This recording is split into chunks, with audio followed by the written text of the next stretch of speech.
Bapak, Ibu, dan saudara sekalian, firman Tuhan akan kita renungkan dari Lukas 20 ayat 37-38 demikian. Tentang bangkitnya orang-orang mati, Musa telah memberitahukannya dalam nas tentang Semak Duri, di mana Tuhan disebut Allah Abraham, Allah Ishak, dan Allah Yakub.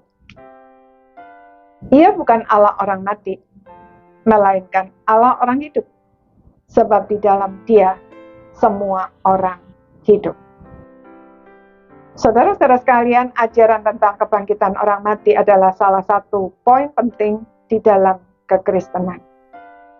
Paulus di dalam 1 Korintus 15 ayat 16-17 berkata, sebab jika benar orang mati tidak dibangkitkan, maka Kristus juga tidak dibangkitkan.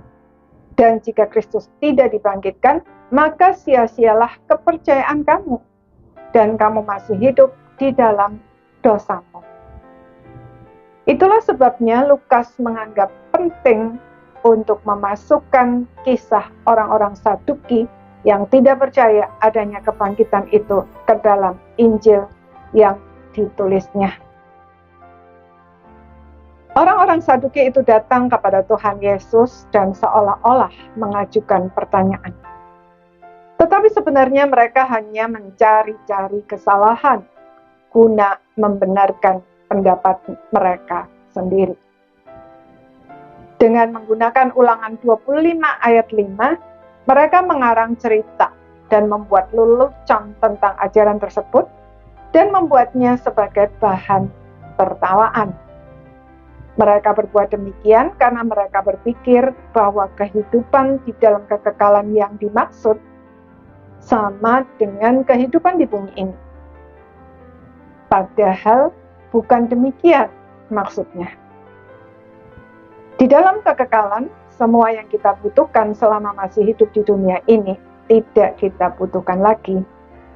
Sebab setiap orang percaya dibangkitkan untuk hidup seperti malaikat yang setiap saat menyembah dan melayani Allah. Selain itu, Tuhan Yesus juga menunjukkan fakta bahwa Allah menyebut dirinya sebagai Allah Abraham, Ishak, dan Yakub. Secara jasmani mereka semua sudah meninggal. Padahal Allah bukanlah Allah orang mati, melainkan Allah orang-orang hidup. Artinya, Abraham, Ishak, dan Yakub itu hidup, walaupun secara jasmani sudah mati.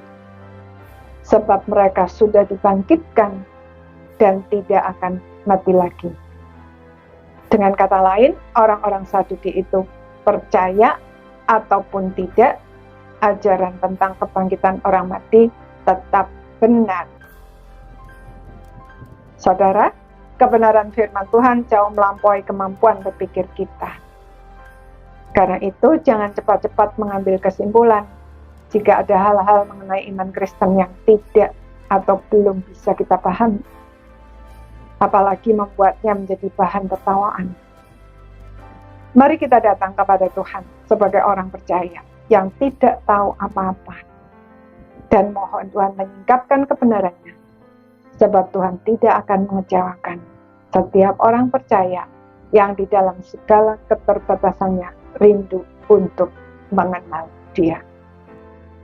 Tuhan pasti menyingkapkan kebenarannya menurut waktu dan kehendaknya. Dia hanya ingin kita mempercayai Dia dengan sepenuh hati. Maukah kita? Amin.